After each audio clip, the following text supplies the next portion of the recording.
11 कर रहे हैं। 11 में आज हम श्लोकास नंबर 25 से करेंगे। Oh sorry 35 shlokas number 35 onwards. तो पहले ग्रंथ श्रीमद् भागवतम को प्रणाम कर लेते हैं। ओम नमो भगवते वासुदेवाय। ओम नमो भगवते वासुदेवाय। ओम नमो भगवते वासुदेवाय। नारायणं नमस्कृत्यं नरं चैवं नरोत्तमं देवीं सरस्वतीं व्यासं ततो जयमुदीरये। नष्टप्रायेषु भद्रेषु नित्यं भागवतं सेवया भगवती उत्तमं श्लोके भक्तिर्भवति नष्टकी। ग्रंथ श्रीमद् भागवतम की जय। जगतगुरु श्रील प्रभुपाद की जय। श्रील गुरुदेव की जय। तो कंटिन्यू करते हैं अपना श्लोकास नंबर 35। और हमने लास्ट क्लास में क्या पढ़ा था, थोड़ा सा रिवीजन कर लेते हैं। भगवान द्वारका में पहुंच चुके हैं और सबसे मिल रहे हैं, अपने फैमिली मेंबर्स से मिल रहे हैं। वहां पे जो भगवान की 16,108 रानियां हैं उनसे मिले। उन्होंने भगवान को देखा और वनी मन उनका आलिंगन किया। ठीक है, तो इस तरह से अब हम आगे बढ़ते हैं नेक्स्ट श्लोकास में। तो इस नेक्स्ट श्लोकास में क्या हो रहा है यहाँ पर, आज का जो ये टॉपिक है थोड़ा सा सेंसिटिव है। ठीक है, तो ध्यान से इसको हम पढ़ेंगे। कल मैंने इसको पढ़ा था तो मैंने सोचा था कि इसको आपको लोगों को अच्छे से मैं इसको एलिब्रेट करने का प्रयास करूंगी। तो चलते हैं श्लोकास नंबर 35 पर।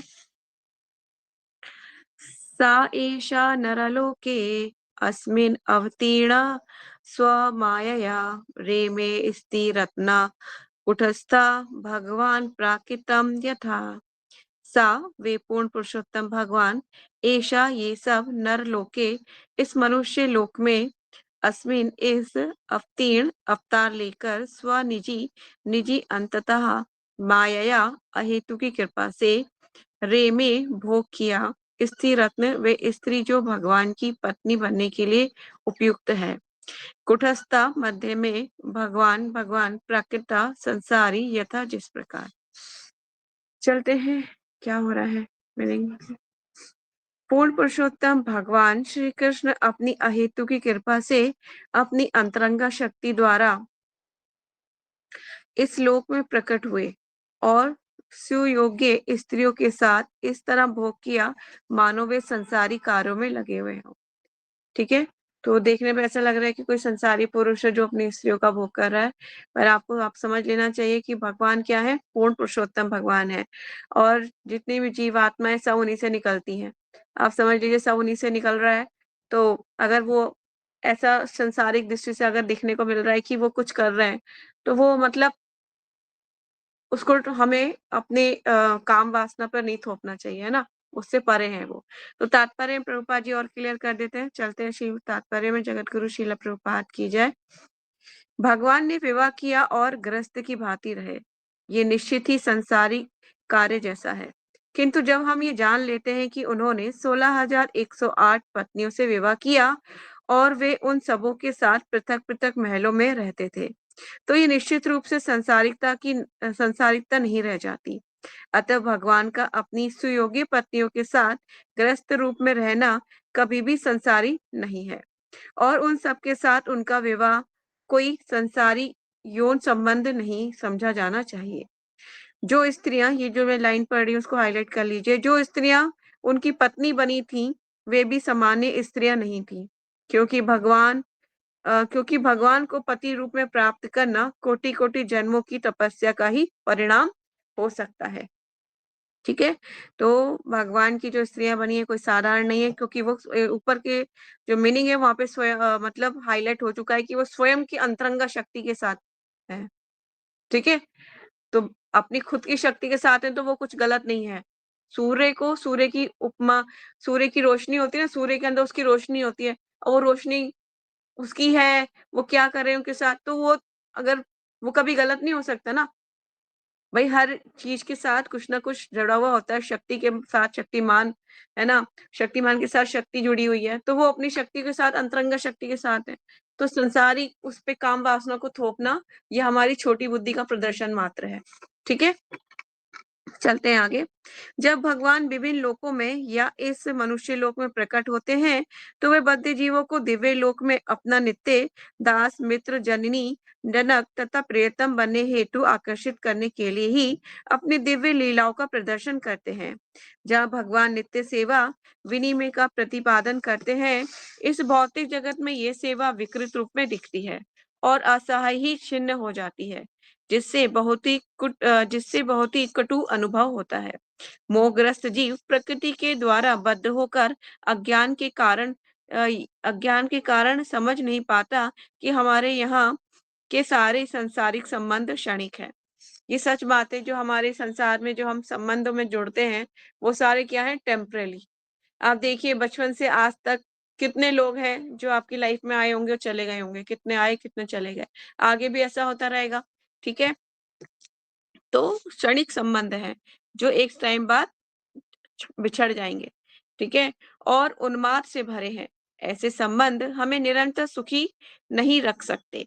आप देखिए, मुझे किसी ने एक बात बहुत अच्छी बताई थी कि हमारी जिंदगी एक रेलगाड़ी की जैसी है ना। इस रेलगाड़ी में हम बैठे हैं किसी सफर पे जाने के लिए, और रेलगाड़ी हर प्लेटफॉर्म पे रुकती है, हर कोई नया इंसान उस पे चढ़ता है और कुछ टाइम बाद हमसे बातें करता है और नेक्स्ट उसके गंतव्य पे वो उतर जाता है।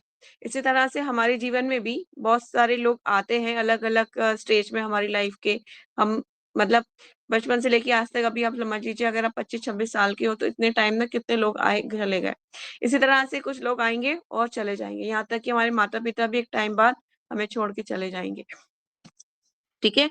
तो हम उसमें निरंतर जो वो क्षणिक संबंध होते हैं वो हमें निरंतर सुखी नहीं रख सकेंगे। आगे चलते हैं। किंतु यदि यही संबंध भगवान के साथ स्थापित किए जाएँ, तो हम इस भौतिक संसार को त्यागने पर वैकुंठ चले जाते हैं। बहुत इंपॉर्टेंट लाइन है, आप हाइलाइट कर सकते हो। ठीक है? कि अगर हम ये संबंध, क्षणिक संबंध जो हम बनाते हैं लोगों के साथ, अगर ये ना बना के हम भगवान के साथ संबंध बना लें, तो हम क्या होगा, शरीर के त्यागने पर वैकुंठ लोक चले जाएँगे। ठीक है? और उनके साथ इच्छित शाश्वत संबंध स्थापित कर सकते हैं। अतएव ये लाइन भी हाइलाइट करनी है आपको। अतएव जिन स्त्रियों के बीच वे पति रूप में रह रहे थे, वे इस भौतिक जगत की स्त्रियां न होकर उनकी दिव्य पत्नी थीं, और वे भक्ति में सेवा की पूर्णता के द्वारा दिव्य पद प्राप्त कर चुकी थी। ठीक है, तो वो दिव्य ट्रांसेंडेंटल लेवल पे है, ये नहीं कि कुछ सांसारिक स्त्री है। यही उनकी योग्यता थी। भगवान परम ब्रह्म अर्थात पूर्ण पुरुषोत्तम परमेश्वर हैं। बद्ध जीव सर्वति शाश्वत सुख की खोज करते रहते हैं। वे न केवल वे इस धरा में अपितु ब्रह्मांड के अन्य लोकों में भी, क्योंकि वे वैधानिक रूप से आध्यात्मिक सुफलिंग होने के कारण जीव ईश्वर की सृष्टि के कोने-कोने में विचरण कर सकता है। लेकिन भौतिक गुणों के द्वारा बद्ध होने से वे सॉरी भौतिक गुणों के द्वारा बद्ध होने से वे अंतरिक्ष यानों द्वारा आक्रमण में विचलित करना चाहता है। सॉरी सॉरी, मैं थोड़ा पानी पी लेती हूँ।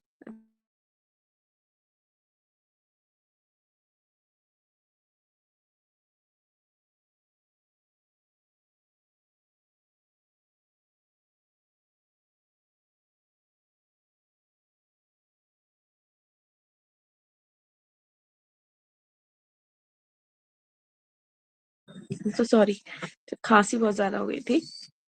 चलिए आगे चलते हैं। बद्ध जीव सर्वति शाश्वत सुख की खोज करते रहते हैं।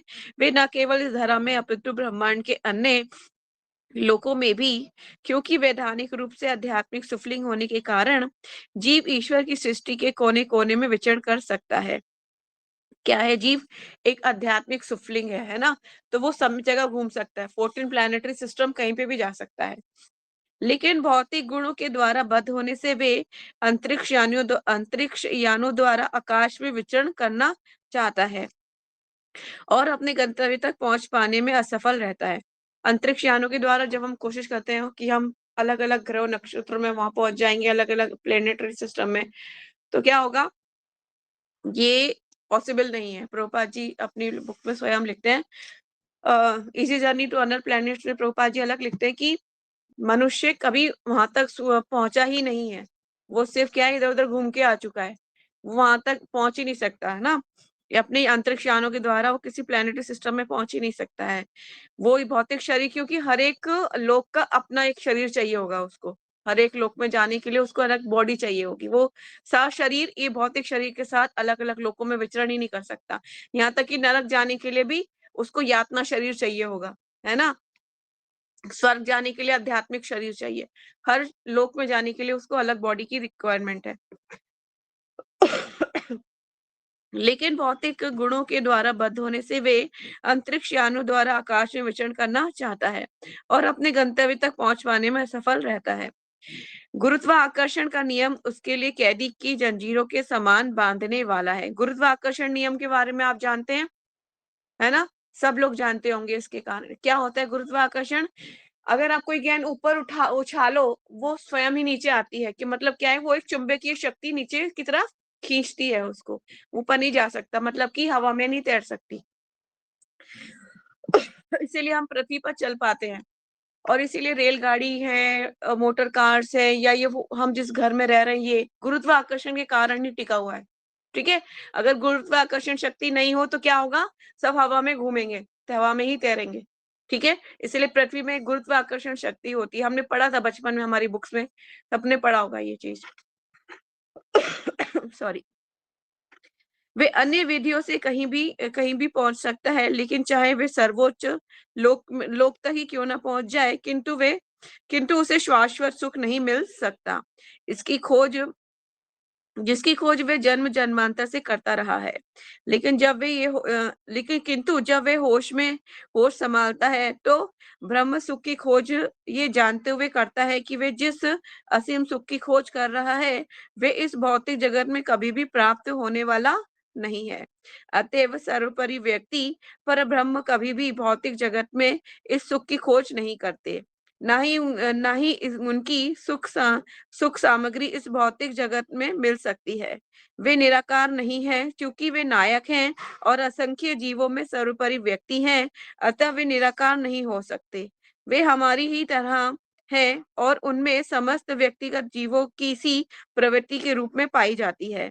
वे हमारी तरह विवाह करते हैं, किंतु उनका विवाह ना तो संसारी है, ना ना हमारा बद्ध अवस्था के अनुभव में से सीमित है। अतः उनकी पत्नियां सांसारिक लगती तो हैं, किंतु वास्तव में वे सब कुछ दिव्य मुक्त आत्माएं हैं। ठीक है? मुक्त आत्माएं हैं, कुछ साधारण नहीं है। आप सोचो कि भगवान की पत्नियां साधारण है, नहीं। जो अंतरंगा शक्ति की पूर्ण अभिव्यक्तियां हैं। ठीक है? भगवान की इंटरनल पोटेंसी, उसकी ही पूर्ण अभिव्यक्तियां हैं सारी की सारी। तो समझ लीजिए वो ट्रांसेंडेंटल लेवल है। भगवान को कभी भी हम अपने अपने मतलब अपनी बराबरी पे नहीं रख सकते। अब मैंने पहले ही बहुत बार बताया है कि बहुत छोटा है जीवात्मा, कैसे भगवान तो विभु हैं। हर शास्त्र इस चीज़ को बार-बार कहता है कि भगवान विशाल हैं, विराट हैं, वो हैं, विभु हैं, है ना? जीवात्मा अणु है। समझो। पर हमारी बुद्धि जो है ना, बहुत मोटी बुद्धि है, उसको ईज़िली कुछ समझ में आता नहीं है। श्लोकास नंबर 36 बहुत इम्पोर्टेंट है। जयश्री आप पढ़ोगे? हुँ।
Hare Krishna. Thank you so much Jayshree, आप इतने डिस्ट्रक्शंस के बाद भी पढ़ पाए, है ना? ये भगवान की ब्लेसिंग्स होती हैं। एनीथिंग, चलिए आगे चलते हैं। तो यहाँ पर कुछ बात ये हो रही है कि जो स्त्रियां हैं वो मतलब भगवान को स्माइल पास कर रही है ना, उनकी पत्नियां हैं। तो यहाँ बोला जा रहा है, यद्यपि रानियों की मधुर मुस्कानें तथा बाकी चितवनें अत्यंत विमल तथा उत्तेजक थीं, जिससे साक्षात कामदेव भी मोहित होकर अपना धनुष त्यागने के लिए बाध्य हो सकते थे। यहाँ तक कि अत्यंत सहिष्णु शिवजी भी उनके शिकार हो सकते थे, तो भी वे अपने समस्त हाव-भाव तथा आकर्षण से भगवान की इंद्रियों को विचलित नहीं कर सकी। क्यों नहीं कर सकी? सिंपल सा आंसर है इसका, क्योंकि भगवान कौन है? कौन है भगवान? भगवान स्वयं, यस, भगवान मदन मोहन है। मदन मोहन। मदन मोहन का मतलब होता है जो, मतलब मदन मतलब काम को, देव को भी मोहित कर लें, वो है भगवान। तो स्त्रियों की तो बात ही छोड़ दीजिए, और वो अंतरंगा शक्तियां हैं भगवान की। स्वयं की शक्ति से कौन कैसे आकर्षित हो सकता है, मुझे बताइए? आप अपने आप को देख के खुद से आकर्षित हो जाओगे क्या? नहीं होगे ना। आपसे भी यही लगेगा कि हाँ, मैं बस सुंदर लग रही हूँ बस। क्या खुद से आकर्षित, या खुद ही को ही आपका मन करेगा कि मैं खुद ही को ही किस कर लूँ? How is this possible? नहीं है ना। तो भगवान की अंतरंगा शक्तियाँ हैं सारी। कैसे भागी, ये पॉसिबल ही नहीं है।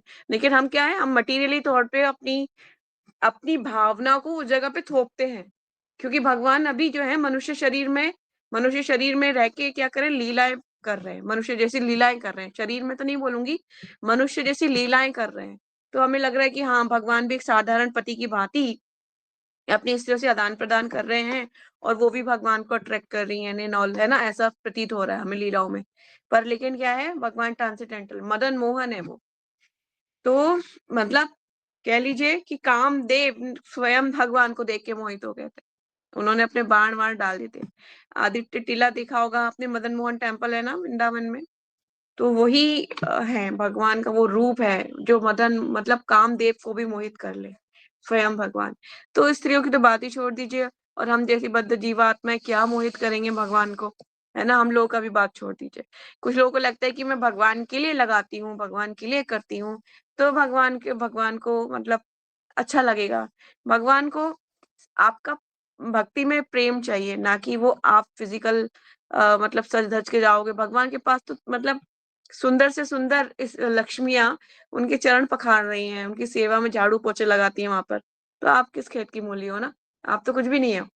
इसी तरह से है भगवान, इस यहाँ पे जो जिस कॉन्टेक्स्ट में बात हो रही है साधारण नहीं है, यहाँ पे भी प्रभुपाद तात्पर्य में बोलते हैं कि मोक्ष का पथ या भगवत धाम वापस जाने का पथ सदैव स्त्री संसर्ग का निषेध करता है। मतलब अगर आपको मोक्ष के मतलब यहाँ तक कि अलग-अलग आश्रम में स्त्रियों का पुरुष से ब बात करना भी निषेध माना जाता है। ब्रह्मचर्य आश्रम में कोई पुरुष है तो बोला जाता है स्त्रियों से दूर ही दूर रहे, ज़्यादा अच्छा है उसके लिए, है ना? क्योंकि इंद्रियाँ अत्यंत वेगवान है ना? अत्यंत प्रबल है। और दूसरे हम जो है अभी ट्रांसेंडेंटल लेवल पे भी नहीं है, कि हम ये समझ सकें कि ये जीवात्मा है, ये आत्मा है, ये शरीर नहीं है। कितने लोग इस चीज़ को मानते हैं। जब ये एग्ज़ाम का समय आता है ना, तो फिर हम भूल जाते हैं कि मैं क्या हूँ? मैं जीवात्मा हूँ, मैं शरीर नहीं हूँ, मैं जीवात्मा हूँ, शरीर नहीं हूँ। भूल जाते हैं, क्योंकि सेंसेस जो है ना बहुत ही मतलब पावरफुल हैं। तो यहाँ प्रभुपाद जी इस चीज़ को हाइलाइट कर रहे हैं। तो बोले कि सारा सनातन धर्म तथा वर्णाश्रम धर्म को संसारी व्यवस्था स्त्री की संगति के लिए मना करते हैं या प्रतिबंधित करते हैं। तो जो भी व्यक्ति 16,000 से अधिक पत्नियों से अनुरक्त हो, वो उसे भगवान कैसे मान लिया जाए? एक तरीके के क्वेश्चन अराइज़ हो रहा है यहाँ। प्रभुपाद खुद क्वेश्चन कर रहे हैं, इसका आंसर भी खुद ही करेंगे। ये प्रश्न उन जिज्ञासु द्वारा उठाया जा सकता है, जो वास्तव में परमेश्वर की दिव्य प्रकृति को जानने के लिए उत्सुक हैं। ठीक है? अब यहाँ पे नैमिषारण्य के मुनि जो हैं वो अगले श्लोक में इसका उत्तर देंगे। एक यहाँ पे जो कॉन्टेक्स्ट में बात की गई है कि ब्रह्मा जी द्वारा बनाई गई क्रिएशन में स्त्री पुरुष का आकर्षण है, ठीक है? वो आकर्षित होता है, आकर्षित होके फिर विवाह होता है, फिर इससे संतान उत्पत्ति, फिर धन संग्रह, फिर मकान, समाज, सारा कुछ एक के बाद एक के बाद एक के बाद बनता ही जाता है ना? उसमें फँसता ही जाता है। मतलब लाइक चक्रव्यूह होता है, चक्रव्यूह। जैसे चक्रव्यूह में क्या होता है, जैसे कोई फँस जाते हैं ना चक्रव्यूह में, और फिर वो पूरा गोल, गोल, गोल, गोल, गोल, गोल घूमता रहता है, घूमता रहता है, घूमता रहता है। Then the end of the life उसी चक्रव्यूह में फँस के मर जाता है। जैसे मकड़ी का जाल होता है ना, ऐसे ही होता है ये संसार में मनुष्य का फँसना। मकड़ी के जाल में क्या होता है, कभी मकड़ी जाल बुनती है। जाल की कई लेयर्स, देखा होगा आप लोगों ने जाल, सबने देखा होगा। एक मकड़ी होती है ना, मकड़ी 2 तरीके की होती है। एक होती है जो छोटा-सा ही जाल बनाती है, और एक होती है जो लेयर्स वाला जाल बनाती है, लेयर्स टू लेयर्स। वो लेयर्स वाले जाल में क्या होता है, अगर उस जाल के बीच में जाके वो कभी-कभी बैठ जाती है ना? और कभी-कभी वो उस लेयर से बाहर निकल के वेट करती रहती है कि इस लेयर्स में कोई आएगा, तो मैं उसको पकड़ लूँगी। उसी तरह से क्या होता है, कोई कीड़ा या कोई छोटा इंसेक्ट उसके अंदर चला जाता है और फँस जाता है, तुरंत ही वो जल्दी-जल्दी आती है और उसको खा जाती है। इसी तरह से हम भी हैं, अगर इस भौतिक संसार में फँस जाते हैं और फिर पहले आने के बाद पहले क्या होता है, विवाह, फिर स्त्री-पुरुष का आकर्षण, फिर विवाह, फिर संतान, ये सारा कुछ एक जाल में हम ब ब घूमते रहते हैं, घूमते रहते हैं, घूमते रहते हैं, और काल शक्ति भगवान की आके वो हमें डस लेती है। तो इस तरह से हम इस संसार में रह जाते हैं। हमें अपने घर नहीं जा पाते। लेकिन अगर कोई भक्त और भगवान की इच्छा हुई और किसी भक्त की हम पे नज़र पड़ गई और फिर करुणामयी दृष्टि से हम भगवान को जानने का प्रयास कर रहे हैं, तो क्या होगा, हम वो जो जाल बुना हुआ है ना, मकड़ी ने जो जाल बुना हुआ है उससे हम बाहर आ सकते हैं। वो हमें खींच के बाहर ला सकता है। हम बाहर आ जाएँगे तो हम अपने घर, हमारा जो एक्चुअल घर है, back to home, back to Godhead वापस जा सकते हैं। ठीक है? इसीलिए सांसारिक यौन संबंध जो है वो सिर्फ़ क्या है, एक बोल लीजिए मकड़ी के जाल जैसा है। लेकिन अगर उसको कृष्णा कॉन्शियसनेस में कन्वर्ट करना पड़ेगा, है ना? अगर सब कुछ कृष्णा कॉन्शियसनेस में कन्वर्ट कर लेंगे, तो हो सकता है, कहते हैं कि धाम जल्दी जा सकते हैं। ब्रह्मचारी जल्दी जाएँगे, सन्यासी ब्रह्मचारी जल्दी भगवान तक पहुँच सकते हैं। क्यों? क्योंकि उनके पास इतनी सारी लेयर्स नहीं है ना फँसने की। गृहस्थ जीवन में बहुत सारी लेयर्स होती है, फँसेगा। पहले संतान उत्पत्ति, फिर ये विवाह, फिर संतान उत्पत्ति, फिर ये, फिर संतान का विवाह, फिर ये वो, बहुत लंबी चेन है, बहुत लंबी चेन है। मतलब धाम में वो भी जाएगा, पर लेट जाएगा। चांसेस उसके भी हैं अगर वो कृष्णा कॉन्शियसनेस में है। पर लेकिन क्या है, ये भी गृहस्थ आश्रम को भी गलत नहीं बताया गया, पर यहाँ पे ये बोला गया कि उसको कन्वर्ट कर लीजिए कृष्णा कॉन्शियसनेस में। अगर दोनों मिलके भगवान का नाम लें, तो जल्दी ही मतलब अपनी ड्यूटीज़ से फ्री होके वो भगवान तक ईज़िली अचीव कर सकते हैं, पर टाइम कंज्यूमिंग ज़रूर है ना? इसीलिए मोस्ट ऑफ द क्या होता है कि शास्त्रों में कहीं-कहीं ये भी लिखा है कि ब्रह्मचर्य आश्रम इज़ बेस्ट आश्रम। आप जल्दी अचीव कर सकते हैं क्योंकि डिस्ट्रैक्शन नहीं है ना बहुत ज़्यादा, इसीलिए। ठीक है? पर लेकिन अलग-अलग लोगों के लिए अलग-अलग, जैसे स्त्रियों के लिए बोला गया है कि आप विवाह मैंडेटरी है। ठीक है? क्योंकि उनको हमेशा एक प्रोटेक्शन की ज़रूरत है। तो ऊपर के पैराग्राफ को जो मैंने इसको कंक्लूड कर दिया, आप लोगों ने पढ़ ही लिया है हम सब ने, है ना? यहाँ पर प्रभुपाद जी तात्पर्य में बोल रहे हैं कि सारा ब्रह्मांड कामदेव के बाणों द्वारा विचलित होकर गति कर रहा है। विश्व के सॉरी विश्व के सारे कार्यकलाप स्त्री तथा पुरुष के केंद्रीय आकर्षण के कारण गतिशील हैं। ठीक है? तो ये पैराग्राफ हम पढ़ चुके हैं। दोबारा से इसको हम नहीं पढ़ेंगे। पर एक चीज़ और है जो हमें हाइलाइट करनी है आपको, वो मैं पढ़ देती हूँ। अतः जो लोग अपने घर अर्थात भगवत धाम वापस जाने के लिए मोक्ष पथ पर अग्रसर हैं, विशेषकर उनके लिए शास्त्रों का आदेश है कि वे इस प्रकार के भौतिक आकर्षण के साज सम्मानों से बचे रहें। ऐसा तभी संभव है जब भगवत भक्तों अर्थात महात्माओं की संगति की जाए। देखिए, यहाँ तक आपको हाइलाइट करना है। इसका मतलब ये है कि जब आप भक्तों के संग में रहेंगे, तब जो इस भौतिक आकर्षण से बचे रहेंगे। ठीक है? वरना ये हम इसमें फँस के एक दिन मर ही जाएँगे। आगे चलते हैं नेक्स्ट श्लोकास में। एक और चीज़ आपको इसमें पीछे के श्लोक में हाइलाइट करनी है, मैं आपको बता देती हूँ, कहाँ से है। एक तो ये है कि भगवान पूर्ण आत्माराम है और वे स्वयं में तुष्ट हैं। ये लाइन आपको हाइलाइट करनी है। इसके नीचे की कुछ लाइन है, किंतु जो उन्हें इस रूप में मानता है, वे उसके साथ वैसा ही प्रतिपादन करते हैं। भगवान के प्रति अनन्य प्रेम की तुलना कभी सांसारिक कामवासना से नहीं करनी चाहिए। ये नितांत दिव्य है। ठीक है? ये लाइन यहाँ तक आपको हाइलाइट करनी है। ठीक है, आगे चलते हैं श्लोकास नंबर 37। सॉरी।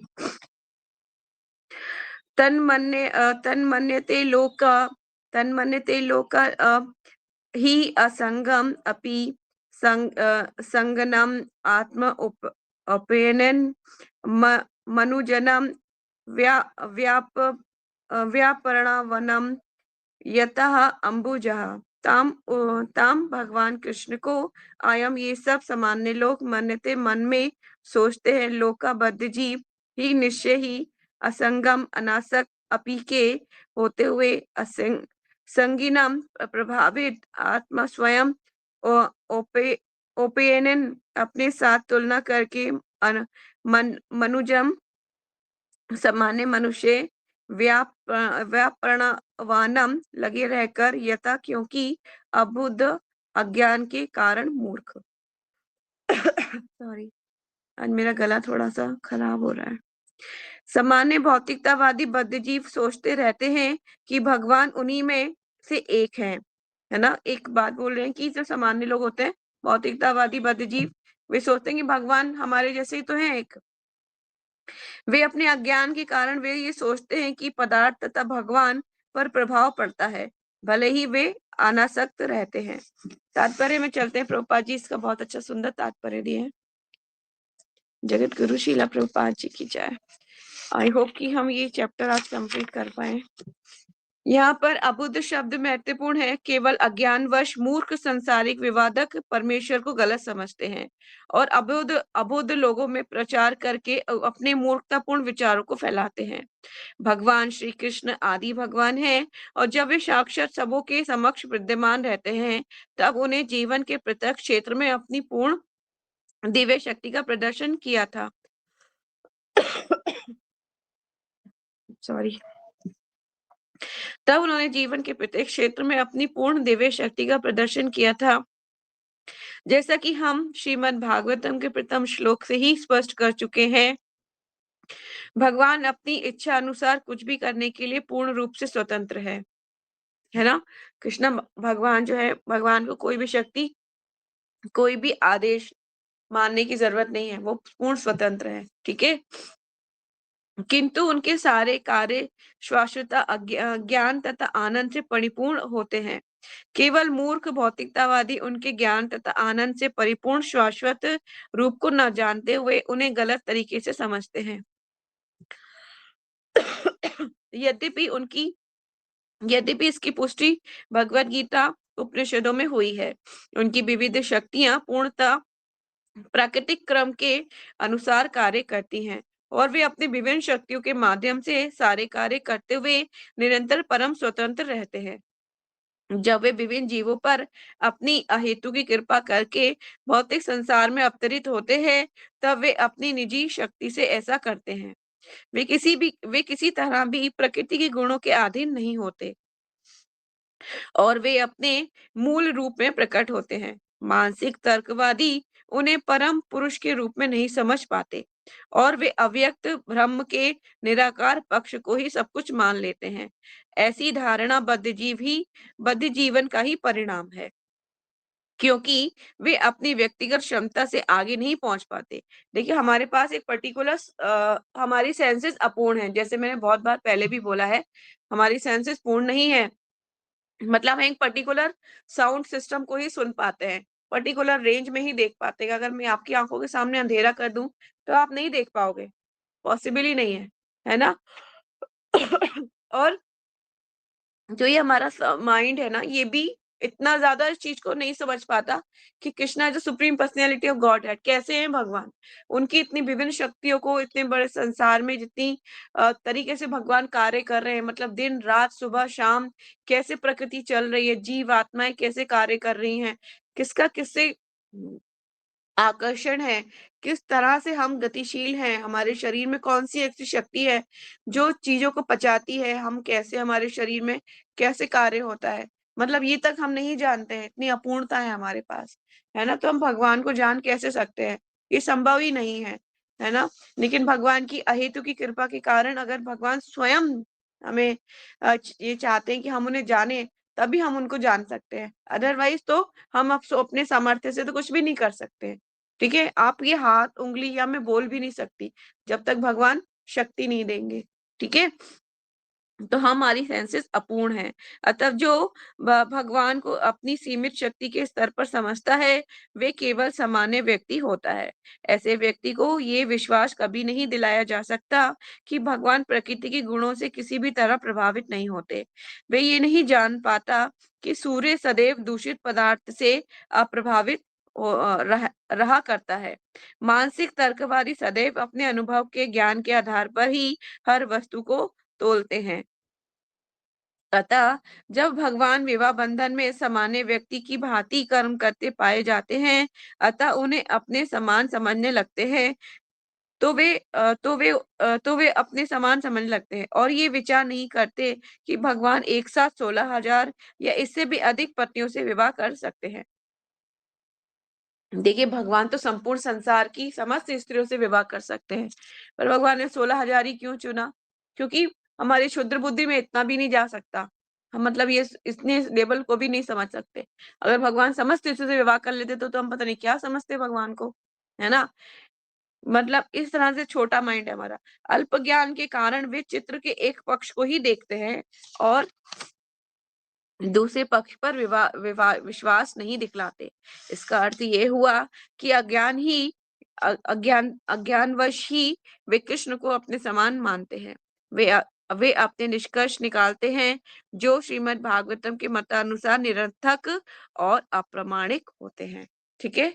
तो जो भौतिकतावादी लोग हैं जो निष्कर्ष निकालते हैं गलत सलत उल्ट सुलट, वो सब क्या है, श्रीमद् भागवतम के अनुसार निरर्थक और अप्रामाणिक है। ठीक है, इसीलिए बोला जाता है कि प्रामाणिक सूत्रों से हमें भागवतम का श्रवण करना चाहिए। श्लोकास नंबर 38 जयश्री पढ़ो।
हरे कृष्णा।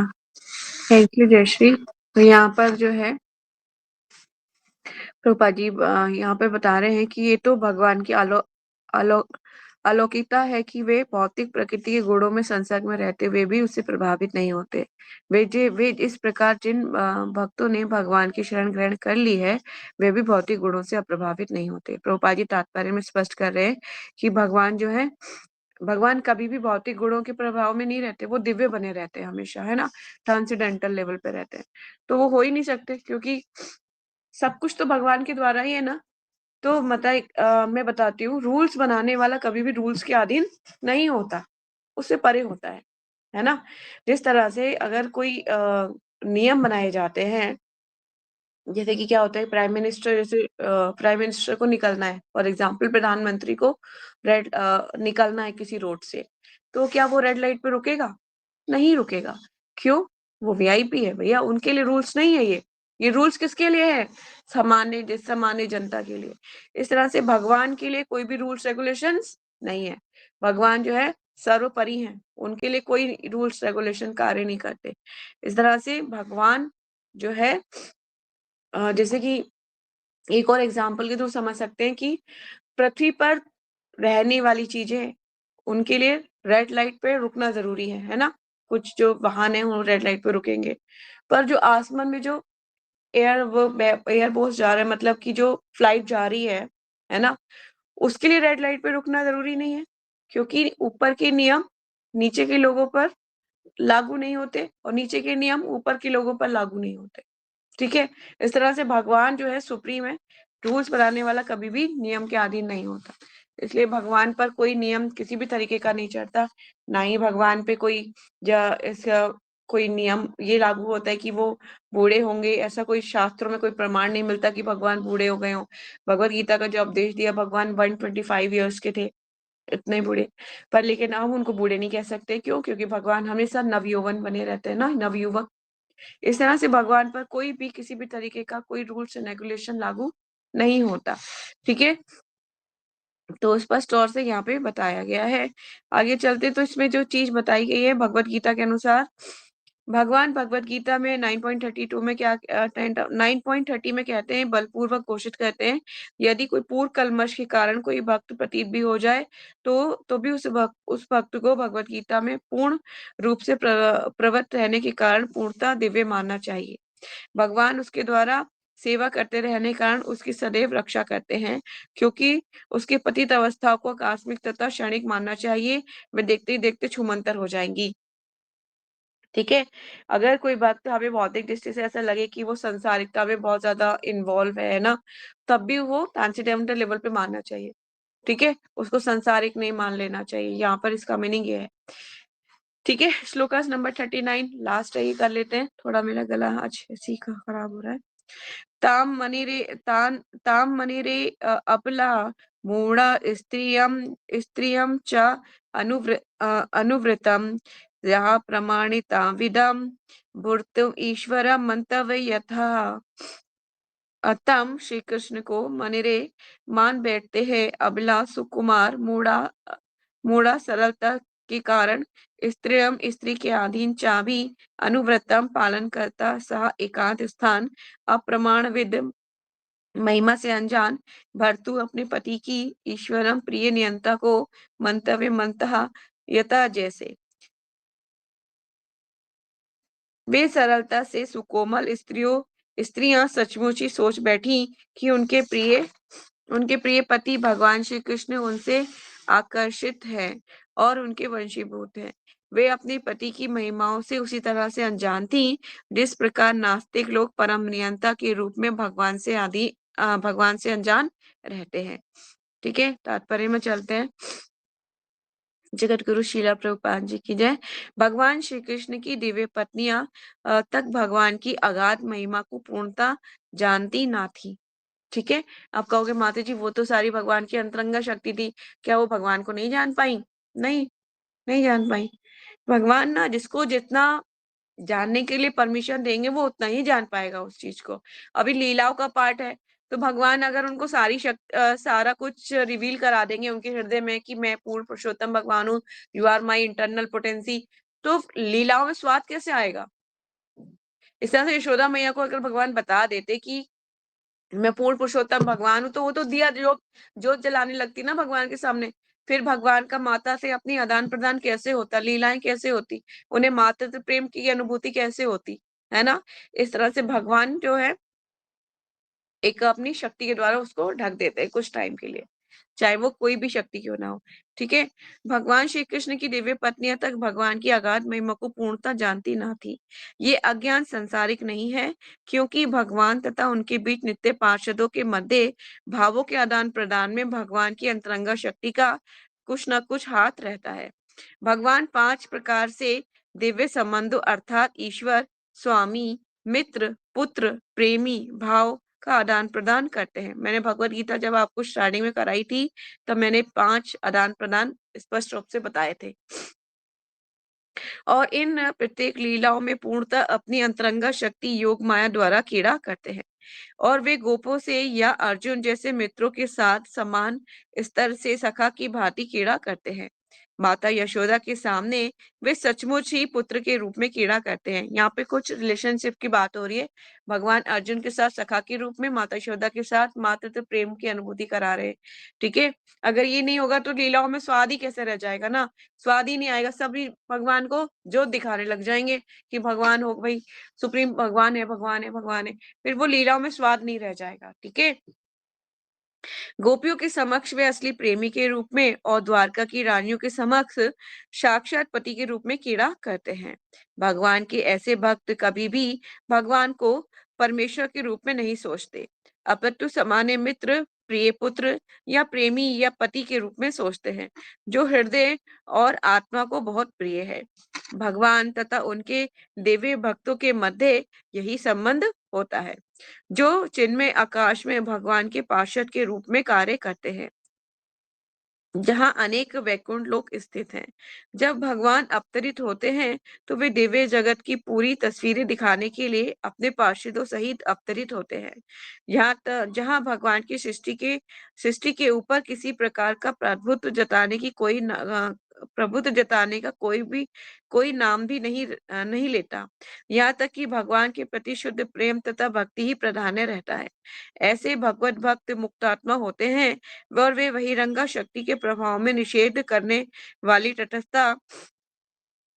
तटस्थता या अंतरंगा शक्ति की पूर्ण अभिव्यक्तियां होते हैं।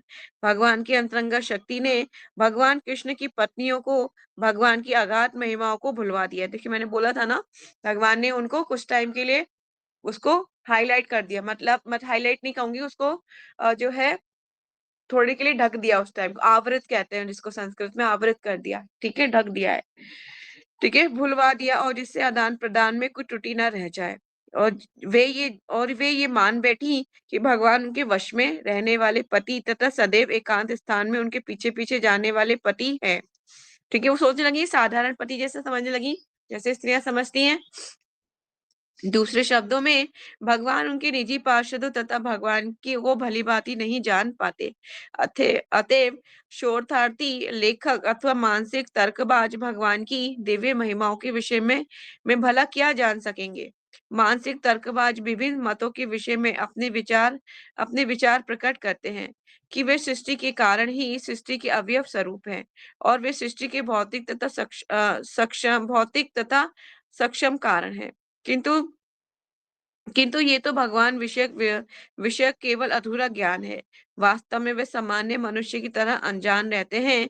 भगवान को केवल भगवान की कृपा से जाना जा सकता है, अन्य किसी साधन से नहीं।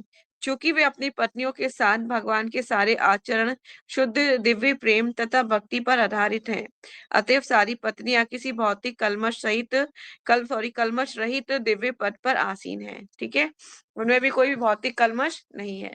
इस प्रकार श्रीमद् भागवतम के प्रथम स्कंद के अंतर्गत भगवान कृष्ण का द्वारका में प्रवेश नामक 11वें अध्याय के भक्ति वेदांत तात्पर्य पूर्ण हुए। जगत गुरु श्रीला प्रभुपाद की जय। अगर आपका कोई क्वेश्चन है तो एक क्वेश्चन ले सकते हैं, थोड़ा मेरा गला आज ठीक नहीं है।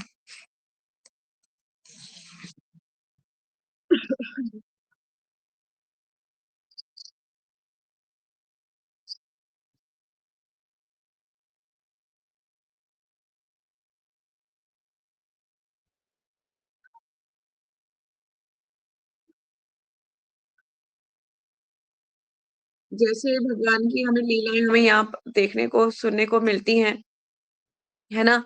ऐसी ही लीलाएं वहां चलती रहती है निरंतर, वो भी उसी भाव में रहते हैं।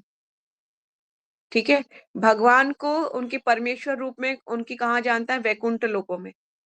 जब भगवान वैकुंठ में रहते हैं, तब लोग उनकी एज ए परमेश्वर रूप में पूजा करते हैं, क्योंकि उस टाइम पे भगवान ऑफिस में है ना।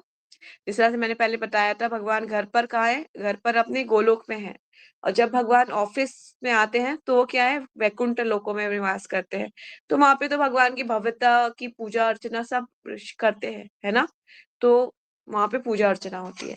लेकिन भगवान गोलोक में तो इतने निरंतर लीलाओं में व्यस्त है। इतने सारे लोग जैसे आदान प्रदान हम देखते हैं लीलाओं में, सखा हैं, मित्र हैं, माताएं हैं, गोपियां हैं, राधा रानी हैं, इनके साथ लीलाएं हो रही हैं। वही वहां पे भी लीलाएं नित्य निरंतर चलती रहती है, बिना रुके। ठीक है, तो आज इतना ही पढ़ेंगे। Will be continue for tomorrow. Maharaj Parikshit का कल जन्म होने वाला है।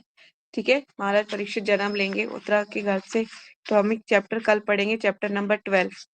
हरे कृष्णा। ग्रंथराज श्रीमद् भागवतम की जय। वांछा कल्पतरुभ्य अक्षय कृपा सिंधुवाएव च पतितानां पावनेभ्यो वैष्णवेभ्यो नमो नमः। अनंत कोटि वैष्णव भक्तविंद की जय। नामाचार्य हरदास ठाकुर की जय। जगत गुरु श्रीला प्रभुपाद श्रीला गुरुदेव की जय। निताई गौर सीतानाथ प्रेमानंदे। हरि हरि बोल। Hare Krishna. Thank you so much. जय श्री नताशा। हरे कृष्णा।